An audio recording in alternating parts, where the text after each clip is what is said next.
Charro de Turquía es un cantante de mariachi que vive fascinado por el modo de ser de los personajes de cine clásico mexicano, que, como Pedro Infante, Javier Solís, Vicente Fernández.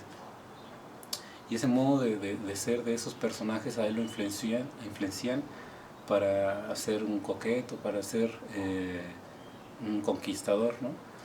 Y ese estilo de vida, en la realidad, eh, puede llevarte a tener un tipo de vida de promiscuidad que finalmente puede llevarte a tener, contraer el VIH, ¿no?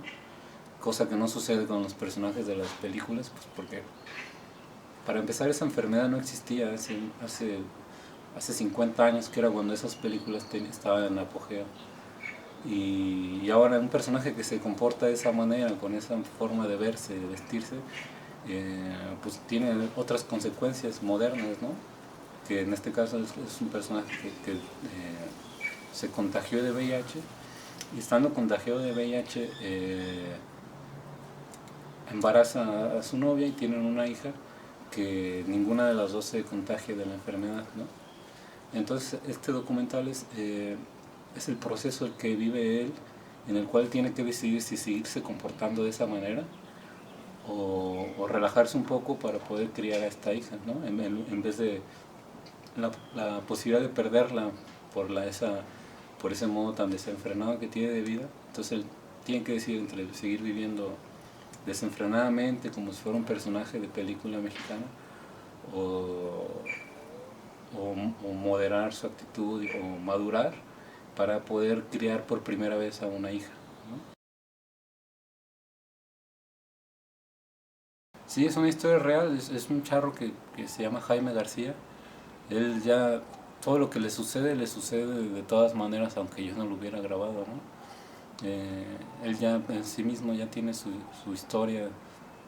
Entonces lo único que hicimos fue pues llegar a él y empezar a grabar, porque se nos hizo muy atractivo el personaje y fue ahí que nos dimos cuenta que también tiene una historia muy interesante y una historia que tiene que ver con el modo de ser del mexicano y el modo en que el hombre se lleva con la mujer en México, y cómo esa resistencia entre el hombre y la mujer mexicanos los confronta hasta finalmente tal vez separarse, unirse, ¿no? La idea de qué hacer con una relación así, ¿no? Teniendo una hija en medio, ¿no?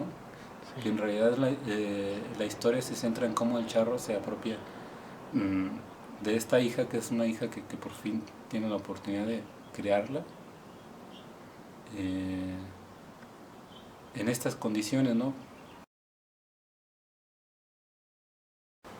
Yo creo que después de editar y después de la postproducción de imagen y audio, yo me calculo que a mediados del año que entra ya podrá estar empezando a circular en festivales, ¿no? Nacionales e internacionales, ¿no? Por ejemplo, ahora que ya tenemos la beca de Tribeca, tenemos la oportunidad de que a lo mejor en el festival del año que entra podamos estar ya con la película terminada ahí en Nueva York, o si no dentro de 2 años, ¿no? Entonces por eso la beca de Tribeca es interesante, porque aunque no es la lana mucha, pero sí nos abre demasiadas puertas.